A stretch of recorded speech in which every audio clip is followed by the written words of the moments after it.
नमस्कार दोस्तों। आप सभी को मेरा नमस्कार। मैं एक बार फिर आपसे आपके समक्ष एक नए वीडियो के साथ आया हूं। कुछ नया साझा करना चाहता हूं। आज का मेरा विषय है रिसर्च मैट्रिक्स इंडिकेटर्स। दोस्तों चलिए शुरू करते हैं। मैं ऐसा नहीं मानता हूं कि ये विषय हमारे वैज्ञानिकों, स्कॉलर्स या रिसर्चर्स के लिए कोई नया विषय होगा। तो दोस्तों, जैसा आप सभी जानते हैं कि कोई भी ऑथर या रिसर्चर अपनी रिसर्च को, अपने आइडिया को दुनिया के साथ साझा करना चाहता है। इसी क्रम में वह अपने रिसर्च पेपर्स को एक रेपुटेटेड जर्नल में पब्लिश करना चाहता है। इसके द्वारा प्रकाशित पब्लिश पेपर का कितना इफेक्ट हुआ है, साथ साथ वो ये भी जानना चाहता है कि मेरे पेपर की जो क्वालिटी थी, जो रिसर्च थी, वो कहाँ तक लोगों तक पहुँची है। यानी कि इसी को हम उसके मेजरमेंट को रिसर्च मैट्रिक्स कहते हैं। उसके लिए हम डिफरेंट टाइप के टूल्स को हम यूज़ करते हैं। जैसे research metrics is the quantitative and qualitative analysis of scholarly publications and their impacts. उनके इम्पैक्ट्स को हम क्वांटिटेटिव भी और क्वालिटेटिव भी हम देखना चाहते हैं। Then we use some metric tools. So हम स्टार्ट करते हैं, हम देखते हैं इसको। दोस्तों, रिसर्च मैट्रिक्स को अगर हम बेसिकली डिवाइड करें तो हम इसको 3 भागों में डिवाइड कर सकते हैं। एक तो हो गया journal matrix, author matrix and third is the article matrix. Journal matrix को हम कह सकते हैं macro level, author matrix is the micro level and article matrix is also the micro level. So these 3 types of research matrix. तो हम आज इसमें जो इस वीडियो में आज हम करेंगे, we will confine only on the journal matrix.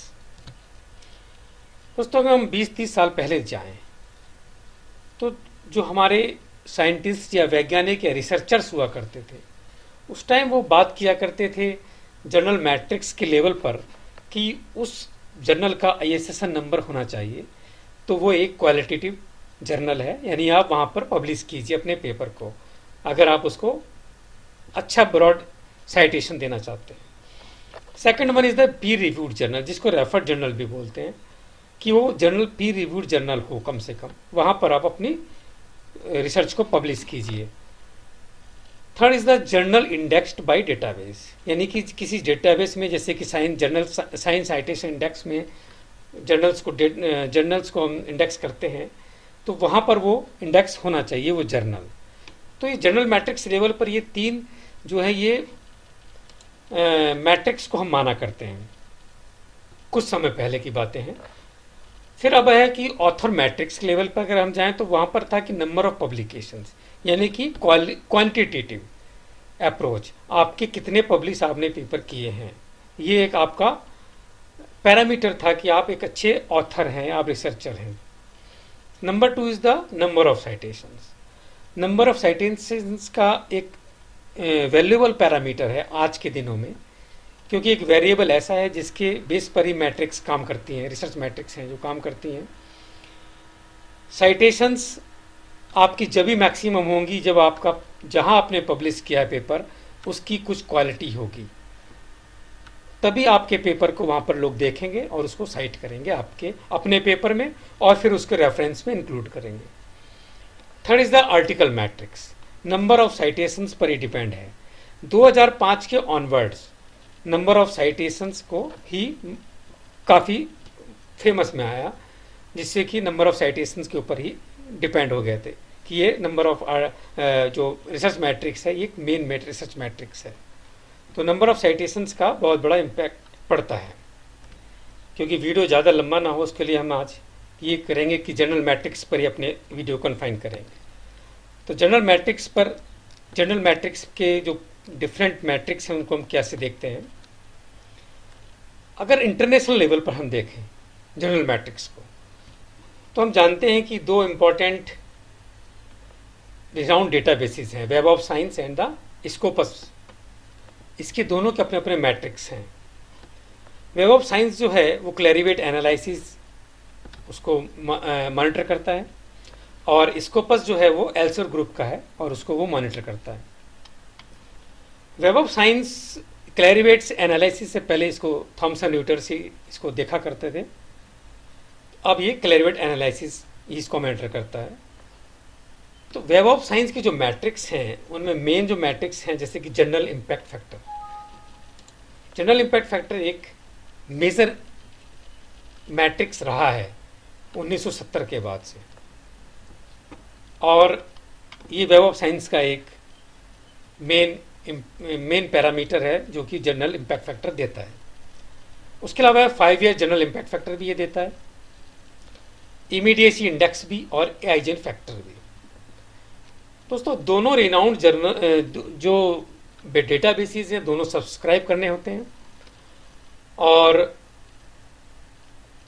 एक जर्नल की एक अच्छी क्वालिटी के लिए जाने जाते हैं।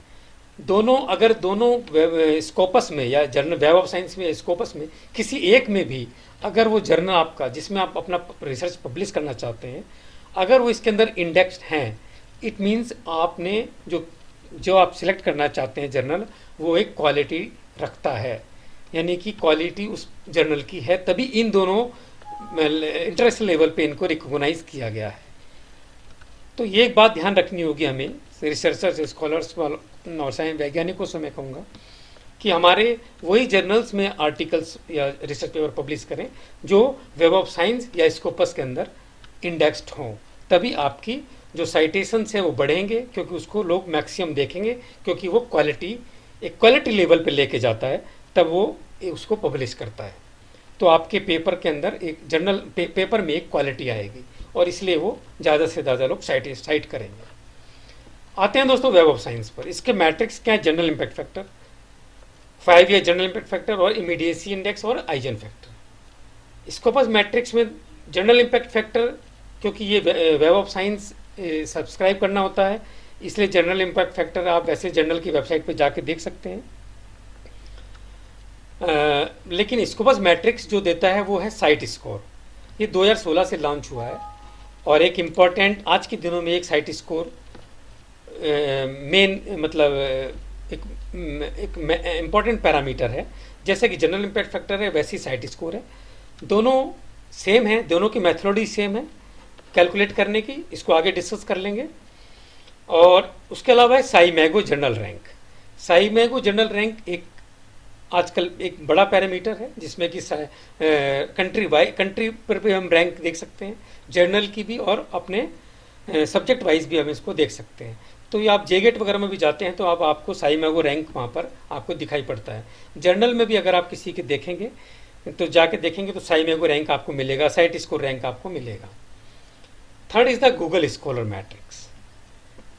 तो गूगल स्कॉलर इसको देता है H5 इंडेक्स, इसको H5 इंडेक्स के नाम से वो पब्लिश करता है, और इसमें आप H5 इंडेक्स के आधार पर आप रैंक देख सकते हैं, और ये फ्री ऑफ कॉस्ट है और ओपन प्लेटफॉर्म पर है, इसलिए कोई भी इसको अगर गूगल में उसका अकाउंट है तो वो इसको गूगल स्कॉलर में अपनी आइडेंटिटी बनाए और उसको देख सकता है कि हमारे ये जर्नल जो है जिसमें मैं पब्लिश करना चाहता हूँ वो इंडेक्स्ड है या नहीं है। H इंडेक्स जो है जिसको हिल्स इंडेक्स भी बोलते हैं, वो वेब ऑफ साइंस भी दिखाता है, स्कोपस भी और गूगल स्कॉलर भी इसको दिखाता है।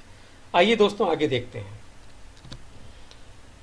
जैसा कि मैंने बताया कि वेब ऑफ साइंस के लिए जनरल इम्पैक्ट फैक्टर एक मेजर इम्पैक्ट फैक्टर है, लेकिन ये क्योंकि सब्सक्राइब करना होता है इसलिए हम इसको इस रिपोर्ट को वो पब्लिश करता है जिसको बोलते हैं जर्नल साइटेशन रिपोर्ट। अगर आपके पास सब्सक्राइब है तो आप ईमेल एड्रेस और पासवर्ड डाल के देखिए, क्लैरिवेट एनालिटिक्स का है, और आप इस तरीके से जर्नल साइटेशन रिपोर्ट को आप इस तरह से देख सकते हैं। जैसे कि आप देखेंगे ईयर वाइज है, जर्नल इम्पैक्ट फैक्टर इसने यहाँ पे दिखाया हुआ है, और 5 ईयर इम्पैक्ट फैक्टर ये दिखाया गया, इमीडिएसी इंडेक्स यहाँ पर है, आप देख सकते हैं नॉर्मलाइज आइजन फैक्टर यहाँ पर है। तो इस तरीके से ये जर्नल साइटेशन रिपोर्ट आप देख सकते हैं, बट सब्सक्राइब होना जरूरी है। अब मैं बताना चाहूँगा कि ये वेब ऑफ साइंस जो जनरल इम्पैक्ट फैक्टर देता है वो हम कैसे कैलकुलेट करते हैं, ये हमें पता होना चाहिए। तो जनरल इम्पैक्ट फैक्टर जो है अगर हम मान के चलें कि 2019 में हम इसको कैलकुलेट करना चाहते हैं इम्पैक्ट फैक्टर किसी जर्नल का, तो उसमें हमें क्या करना होगा। ए का मतलब हो गया कि टोटल साइटेशन रिसीव्ड इन 2019, यानी कि 2019 में जो 17 और 18 दो प्रीसीडिंग ईयर के हम लेते हैं कि 2017 और 18 में जो पब्लिश हुए हैं पेपर, उनको कितनी बार कहाँ पर साइट किया गया है। यानी कि प्रेसिडेंट ईयर में जो 2017 और 18 में जो पेपर पब्लिश हुए हैं वो 2019 के अंदर कितनी बार साइट हुए हैं, कहाँ कहाँ साइट हुए हैं, नंबर ऑफ साइटेशन से मतलब है। और बी क्या है, अगर बी है total number of papers published in index journal in 2 years, यानी 17-18 के अंदर जो पेपर पब्लिश हुए हैं टोटल नंबर ऑफ पब्लिश, यहाँ पर साइटेशन काउंट करेंगे और यहाँ पर बी में टोटल नंबर ऑफ पब्लिकेशन। तो जनरल इम्पैक्ट फैक्टर क्या होगा, ए अपॉन बी, यानी ए को बी से डिवाइड करेंगे। यानी अगर हम माने कि साइट 100 बार हुआ है और जो बी है यानी कि number of publications total paper 200 हैं, तो अगर हम इसको डिवाइड करते हैं general impact factor of year 2019 किसी पर्टिकुलर जर्नल का 0.5 यहाँ पर कैलकुलेट हुआ है। ये एक एग्जाम्पल है, इस तरीके से आप कैलकुलेट कर सकते हैं। जनरल इम्पैक्ट फैक्टर के बाद है हमारा एक इमीडिएसी इंडेक्स। इमीडिएसी इंडेक्स भी वेब ऑफ साइंस का ही पार्ट है और इसके अंदर क्या खास बात है कि ये करंट ईयर को ही लेता है। यानी कि अगर आप चाहते हैं कि 2019 के अंदर आप कैलकुलेट करना चाहते हैं इमीडिएसी इंडेक्स, तो ये क्या होगा, इसके अंदर नंबर ऑफ साइटिंग रेफरेंसेस भी हम उसके 2019 के ही लेंगे। यानी कि टोटल नंबर ऑफ पेपर 2019 में कितने, उसने 2019 में कितने पेपर पब्लिश हुए हैं उस जर्नल के अंदर और कितने 2019 के अंदर ही वो साइट हुए हैं। ठीक है, एक साल का उसी करंट ईयर का लेंगे इट सेल्फ का। तो इसमें क्या है, ए अपन बी फॉर्मूला वही लगेगा। अगर 100 हैं और 200 वो टोटल पब्लिकेशन है तो इमीडिएसी इंडेक्स 0.5 इसमें। और जो पीछे हमने देखा था इसमें ये डिफरेंस है कि ये तो 2 साल को लेता है और लेकिन इमीडिएसी इंडेक्स के अंदर करंट ईयर का लेंगे, यानी 2000 जिसमें भी आप इमीडिएसी इंडेक्स देखना चाहते हैं जिस ईयर का, उसी ईयर के साइटेशंस और नंबर ऑफ टोटल पेपर्स भी हम लेंगे। चलिए दोस्तों, अब आते हैं स्कोपस मैट्रिक्स के ऊपर। स्कोपस मैट्रिक्स का जैसे मैंने बताया था कि एल्सो ग्रुप का ये साइट स्कोर जो कि 2016 से ऑनवर्ड यूज़ हो रहा है और आज इम्पॉर्टेंट पैरामीटर भी है। जर्नल्स, अगर आप कभी जर्नल्स के उसमें जर्नल्स में अगर आप उनके किसी पर्टिकुलर जर्नल में जाते हैं तो अब आपको साइट स्कोर जरूर दिखाएगा। साइमैगो जर्नल रैंक भी दिखाएगा।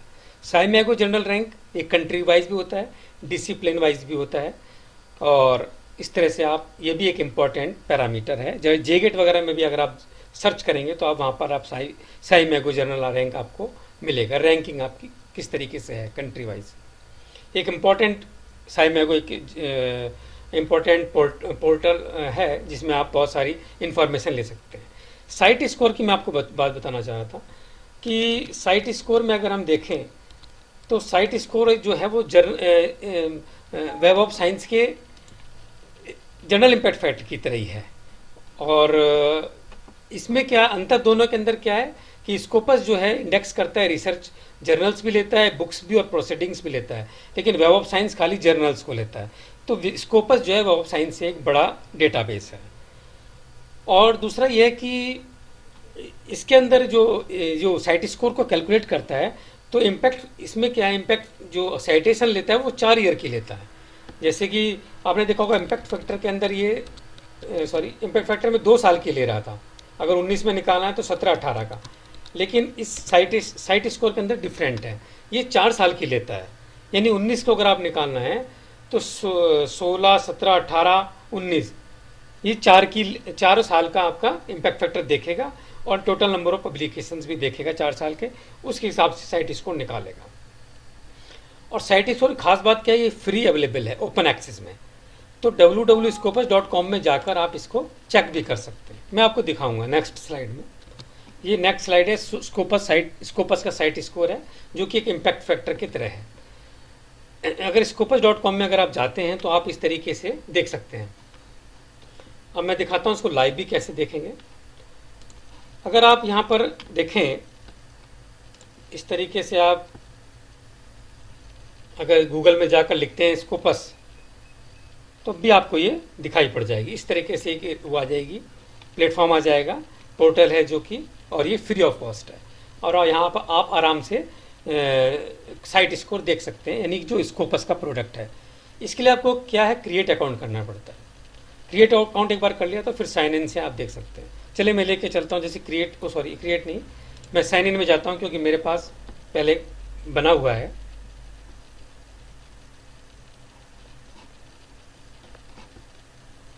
मैं साइन इन कर रहा हूँ।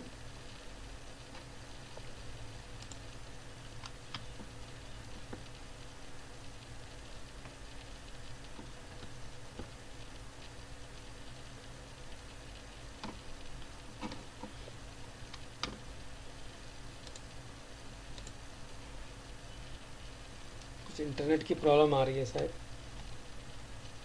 साथ साथ मैं आपको दिखाता हूँ कि साईमैगो जर्नल के लिए आपको साईमैगो जर्नल रैंकिंग इस तरह से लिखना है और क्लिक करना है, तो ये आपको साईमैगो रैंकिंग ये आपको पोर्टल खुल जाएगा जो कि ओपन एक्सेस में है। तो ये साईमैगो जर्नल कंट्री रैंक है। चलिए जब तक ये नहीं खुलता मैं इसको हाँ ये आ गया है। तो मैं यहाँ पर अपना, जैसे कि मैंने क्रिएट किया हुआ है ईमेल एड्रेस, कंटिन्यू करूँगा मैं।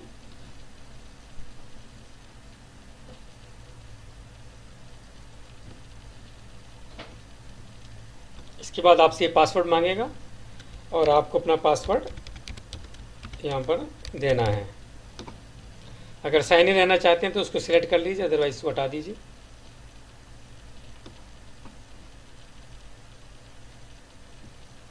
स्कोपस जो है फ्री प्लेटफॉर्म पे अवेलेबल है इन दोनों के लिए, साइट स्कोर और एसजीआर के लिए, बट वेब ऑफ साइंस को आपको सब्सक्राइब करना होता है।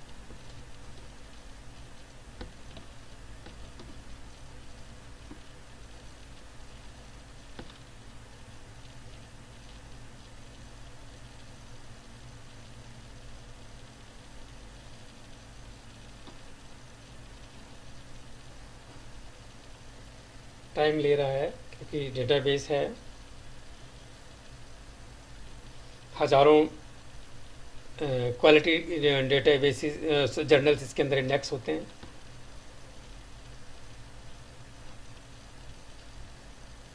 एक चीज़ और बताना चाहूँगा आपको कि जो एच इंडेक्स ऑथर का होता है वो डेटाबेस टू डेटाबेस वेरी भी करता है। क्योंकि इसलिए होता है क्योंकि कुछ मान लीजिए हो सकता है स्कोपस में वो जर्नल इंडेक्स हो और वेब ऑफ साइंस में वो जर्नल इंडेक्स ना हो, तो आपका ये जो एच इंडेक्स होता है ऑथर का, ऑथर का जो मैट्रिक्स है उसको हम बाद में दूसरे वीडियो में देखेंगे, तो उसमें वो डिफर भी करता है। तो देखिए आप यहाँ looking for free journal ranking and matrix, तो यहाँ पर अगर आप इसको क्लिक करते हैं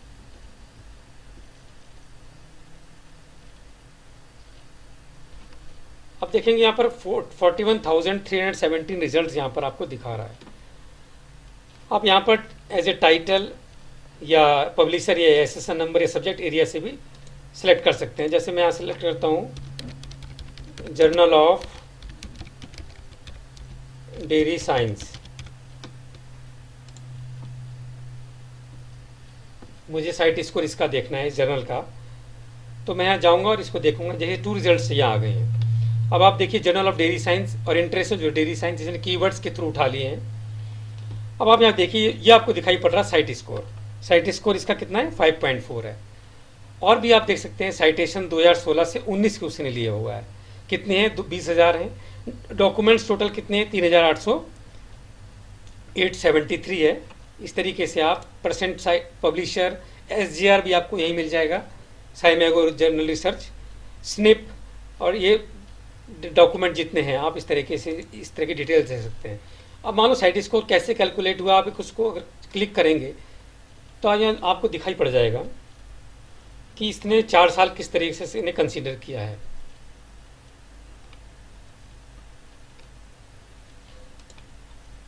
सॉरी यहाँ दिखाने चाहिए, ये देखिए इसने इम्प्रूव इसको कर दिया है साइट स्कोर को। और अगर आप इसकी मैथोडोलॉजी देखना चाहें तो ये दिखा देगा आपको साइट स्कोर 2019 में किस तरह से किया। साइटेशन इसने 4 साल के लिए 2016, 17, 18, 19, ठीक है। 4 ईयर पब्लिकेशन विंडो इसने ली है, तो इस तरह से ये 4 साल का अब लेता है। लेकिन general impact factor only president 2 years को लेता है, ये ध्यान रखने वाली बात है। तो ये हो गया। इस तरह से आप यहाँ पर काफ़ी रिफाइन भी कर सकते हैं अपनी सर्च।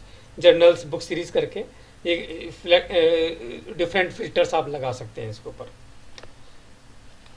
तो दोस्तों आइए दोबारा वहीं पहुंचते हैं।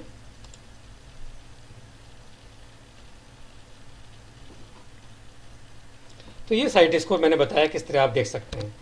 आगे चलते हैं साइमैगो जर्नल और कंट्री रैंकिंग। तो SCImago journal and country rank is available online as open source. It includes the journal and country scientific indicators developed from the information contained in the Scopus. Scopus database के अंदर जो है उसी के द्वारा ये साइमैगो journal ranking बनाता है। आप इसके इंडिकेटर से बहुत सी रिसर्च कर सकते हैं, जैसे जर्नल्स कैन बी कंपेयर्ड और एनालाइज सेपरेटली, कंट्री रैंकिंग्स में आल्सो बी कंपेयर्ड और analyse separately, journals can be group by subject area, जैसे 27 मेजर थीमेटिक एरियाज हो गए, सब्जेक्ट कैटेगरी हो गया, और कंट्री वाइज भी आप दे सकते हैं।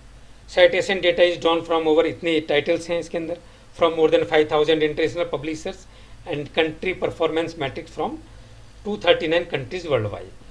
आगे देखेंगे दोस्तों ये scientific SCImago journal and country ranking, ये ओपन सोर्स प्लेटफॉर्म है, आप इसमें आप आराम से इसको देख सकते हैं, और ये भी एक स्कोपस का ही पार्ट है। अब मेन कैसे आपको देखना है, देखिए इसमें जर्नल रैंकिंग्स और दूसरा है कंट्री रैंकिंग्स। अगर जनरल रैंकिंग आप सिलेक्ट करते हैं, यहाँ नीचे आ जाइए आप, ये देखिए जर्नल, कौन सा जर्नल है, जैसे पब्लिक हेल्थ रिव्यू, इसमें आपको देखिए साइमैगो जर्नल रैंक आपको ये दिखाई पड़ रही है, डिक्रीजिंग ऑर्डर में है ये। एच इंडेक्स जर्नल का आप यहाँ देख सकते हैं, टोटल डॉक्यूमेंट्स कितने हैं, टोटल डॉक्यूमेंट्स 3 ईयर से कितने हैं, टोटल रेफरेंसेस, टोटल साइट्स 3 साल का, और एक कौन सी कंट्री का उसका दिखाई पड़ रहा है। मान लीजिए आप सब्जेक्ट पे जाना चाहते हैं, जैसे कि मैं एग्रीकल्चर में जाना चाहता हूँ, मैंने यहाँ पर सब्जेक्ट अपना सेलेक्ट किया, क्योंकि जो मेरा डोमेन है मैं उसको सिलेक्ट करूँगा। सब्जेक्ट कैटेगरी भी आप एज पर योर डोमेन आप लीजिए, जैसे एनिमल साइंस एंड जूलॉजी मैंने लिया,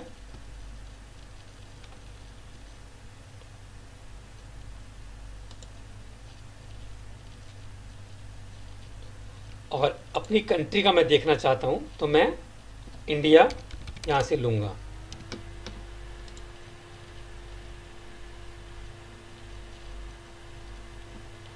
जब आप देखेंगे इसको तो ये अपने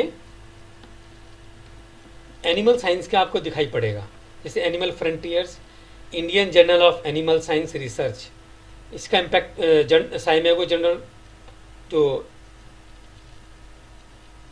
ये आप यहाँ देख सकते हैं, Indian journal of animal science का रिसर्च का, सॉरी, इसका एच इंडेक्स आपको यहाँ मिल जाएगा। इसी तरीके से अगर आप देखेंगे Indian journal of animal science, इसका साइगोमैग जो इम्पैक्ट फैक्टर है वो आप यहाँ देख सकते हैं।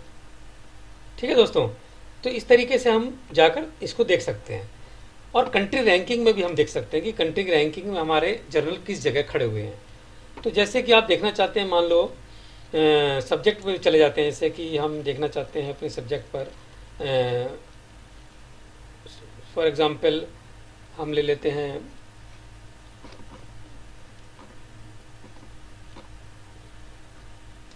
पहले एग्रीकल्चर में हम जाते हैं, और सब्जेक्ट हम ले लेते हैं अपना, जैसे कि एनिमल साइंस एंड जूलॉजी।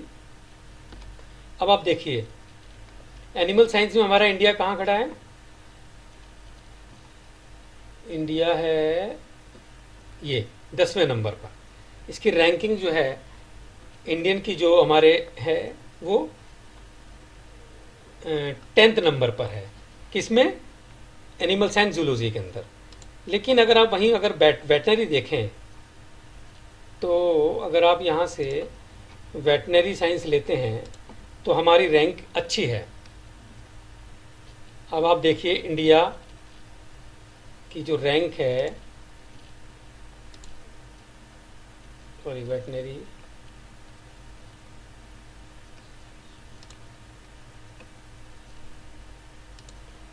पे अगर हम जाते हैं तो आप देखेंगे कि इंडिया की रैंक 4th है। तो इस तरह ये जो पोर्टल है इसको बड़े अच्छे तरीके यूज़ कर सकते हैं, और किस तरीके से इंडिया का रैंक हम देख सकते हैं, और डिफरेंट कंट्रीज़ के रैंक भी हम देख सकते हैं। तो ये प्लेटफॉर्म बहुत यूज़फुल है, साइमैगो जर्नल एंड कंट्री रैंक। और सबसे बड़ी बात यह है कि इट इज़ फ्री, आप इसको आसानी से कहीं भी यूज़ कर सकते हैं। चलिए दोस्तों आगे देखते हैं। आगे आया कि गूगल स्कॉलर का मैट्रिक्स जो है वो है H5 इंडेक्स। अगर गूगल स्कॉलर में आप जाएंगे और वो मैट्रिक्स में अगर आप जाते हैं तो आप देखेंगे जर्नल ऑफ डेयरी साइंस का मैट्रिक्स एनिमल साइंस के अंदर 59 है, सबसे ऊपर H5 इंडेक्स में, यानी कि ये क्वालिटी रखता है journal of dairy science. Poultry science दूसरे नंबर पे है, animal journal of animal science थिरोजनली। यदि आप देखेंगे एनिमल्स के जर्नल टॉप 10 में हैं गूगल स्कॉलर के H5 इंडेक्स के अंदर, तो ये एक अच्छी बात है। और इस तरह से ये फ्री ऑफ कॉस्ट है, आप इसको सब्सक्राइब करके यानी कि अपना आईडी बना के इसको यूज़ भी कर सकते हैं, और आपको बनाना भी चाहिए। इसके अंदर अपने पेपर्स को इसके अंदर गूगल स्कॉलर में जाकर इसको ऐड करना चाहिए, तभी हम लोग साइट भी करेंगे और आपको आपका इम्पैक्ट दिखाई पड़ेगा। तो मैं आपको दिखाना चाहूँ गूगल स्कॉलर को अगर आप करना चाहिए यूज़ तो कैसे करेंगे। और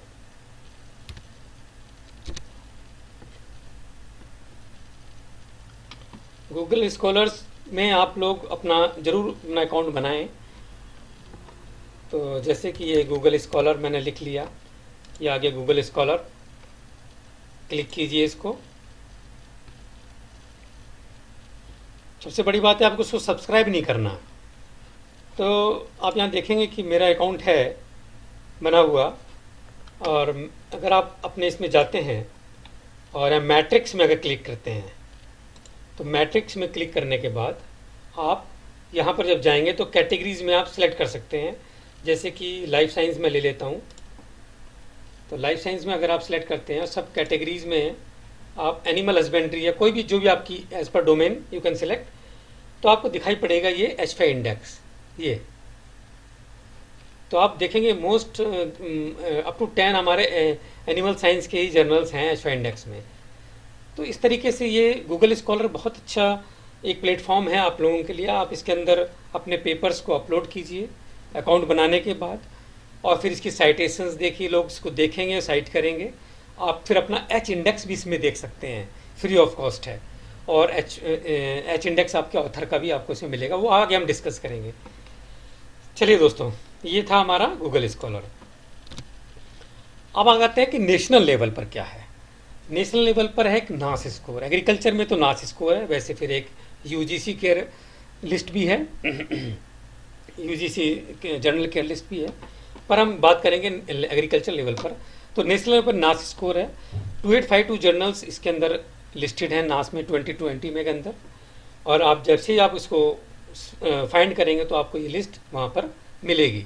आपको कुछ नहीं करना, आपको सीधा लिखना है नास रेटिंग जर्नल्स और ये लिस्ट आपकी पूरी आ जाएगी।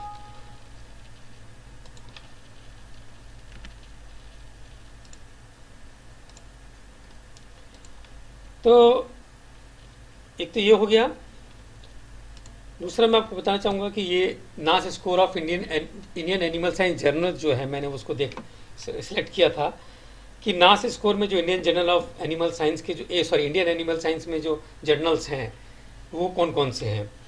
आप यहाँ देखिए कि नास स्कोर में Indian journal of animal science 6.28 ranking है, और Indian journal of animals research 6.20 है। Indian journal of animal science जो है वो ICAR का है, और Indian journal of animal research जो है वो ARCC जो करनाल से पब्लिश करता है।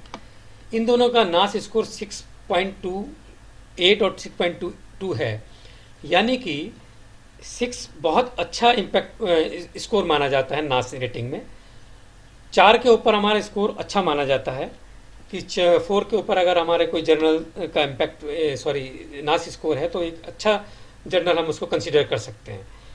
और 6 तो बहुत ही अच्छा माना जाता है, लेकिन 4 से ऊपर अगर हमारा जनरल इम्पैक्ट जो नास स्कोर है तो वो एक अच्छा है। जैसे Indian journal of animal nutrition है, ये NDRI इसकी इंडियन एनिमल न्यूट्रिशन सोसाइटी इसको पब्लिश करती है। 5.02 इसका नास स्कोर है कि एक अच्छा स्कोर है। Indian journal of animal health है, इसका 4.08 है, तो ये भी हम कह सकते हैं कि एक अच्छा रेपुटेड यानी कि जर्नल हो सकता है, और इसके अंदर क्वालिटी पेपर ही पब्लिश होते हैं। और जैसे वेटनरी के अंदर अगर आप जाएं तो इंडियन वेटनरी जर्नल का 4.42 नास स्कोर है। बहुत पुराना जर्नल है ये इंडियन वेटनरी जर्नल, और ये नास स्कोर इस तरह से रखता है। तो हमें इस चीज़ का ध्यान रखना होगा जब हम पब्लिश करने के लिए जाते हैं, तो हमें इम्पैक्ट फैक्टर को देखना है, साइट स्कोर को देखना है, इंटरनेशनल लेवल के, और ये इंडेक्स्ड हैं या नहीं है, ये भी हमें इसको देखना है कि ये जो हम जिसके अंदर हम पब्लिश करना चाह रहे हैं जर्नल्स के अंदर, वो इन दोनों इंटरनेशनल लेवल पर इन दोनों डेटाबेस के अंदर इंडेक्स्ड है या नहीं है। अगर इंडेक्स्ड है तो आप समझ जाइए कि आपका जर्नल बहुत क्वालिटी रखता है। इंडियन लेवल यानी नेशनल लेवल पे आप देखें तो नास स्कोर एक महत्वपूर्ण है, और अगर 6.26 से समथिंग यानी 4 के ऊपर भी है तो उसको एक अच्छा रैंक माना जाता है।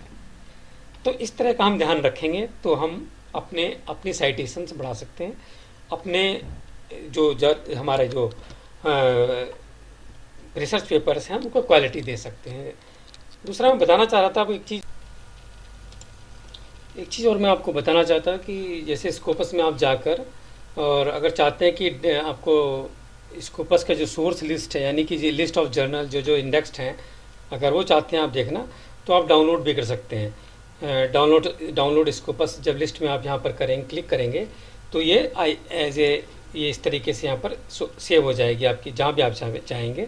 तो ये जब इसको आप ओपन करेंगे तो ये एक्सेल फाइल है आपकी, और इस तरीके से आप इसको देख सकेंगे। तो इसके अंदर आपको डिफरेंट पैरामीटर्स मिलते हैं, जैसे कि ये सब टाइटल वाइज मिल जाएगा आपको, SGR रैंकिंग क्या है, स्निप क्या है, साइट स्कोर रैंकिंग क्या है। इस तरह से आप देख सकते हैं कि आपका डिफरेंट मतलब ये इंडेक्स्ड है या नहीं है।